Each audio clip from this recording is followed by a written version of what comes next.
తిరిగి స్వాగతం. తిరుమల శ్రీ వెంకటేశ్వర స్వామిని సుప్రీంకోర్టు న్యాయమూర్తి జస్టిస్ మదన్ బి లోకూర్ దర్శించుకున్నారు. రాత్రి వీఐపీ విరామ దర్శన సమయంలో ఆయన స్వామివారి సేవలో పాల్గొన్నారు.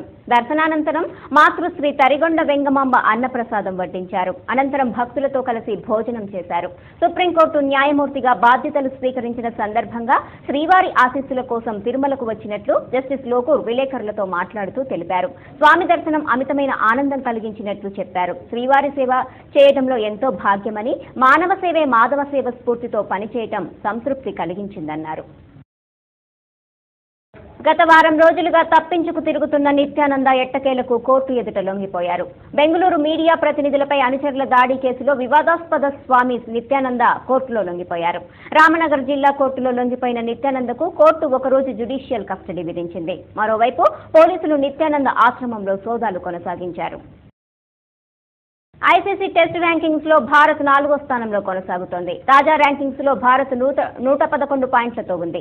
వెస్టిండీస్ సిరీస్ ను గెలుచుకున్న ఇంగ్లాండ్ అగ్రస్థానాన్ని నిలబెట్టుకుంది. రెండో స్థానంలో దక్షిణాఫ్రికా కంటే ఇంగ్లాండ్ 1 పాయింట్ ఆధిక్యంలో ఉంది.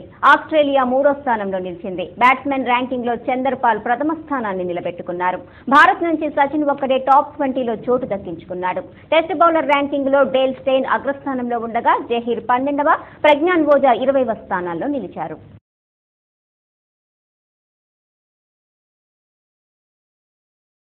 రాష్ట్ర ప్రజలకు ఇది చల్లని వార్త. రాష్ట్రంలో ఎప్పుడెప్పుడా అని ఎదురు చూస్తున్న నైరుతి రుతుపవనాలు రాయలసీమలో ప్రవేశించాయి.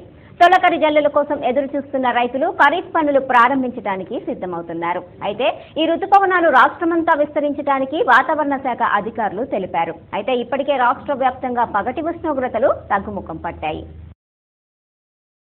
వార్తలు ముగించే ముందు ముఖ్యాంశాలు మరోసారి.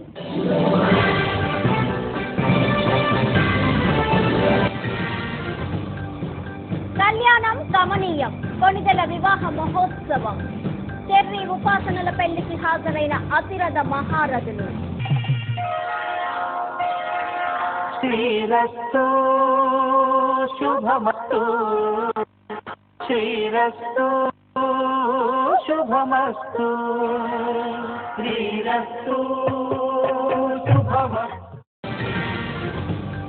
రేపటి ఓట్ల లెక్కింపుపై సర్వత్రా ఉత్కంఠ. భారీ పోలింగ్ పైనే అందరిలోనూ గుబులు. ఉప ఎన్నికల ఫలితాలపై జోరుగా బెట్టింగులు.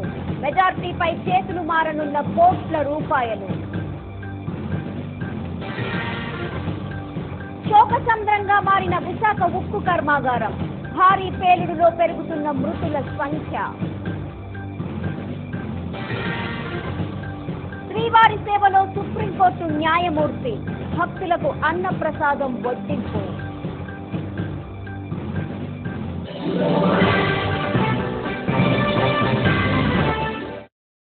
ఈ వార్తలు ఇంతటితో సమాప్తం. తిరిగి ప్రసారమయ్యే తాజా వార్తల్లో మళ్ళీ కలుసుకుందాం.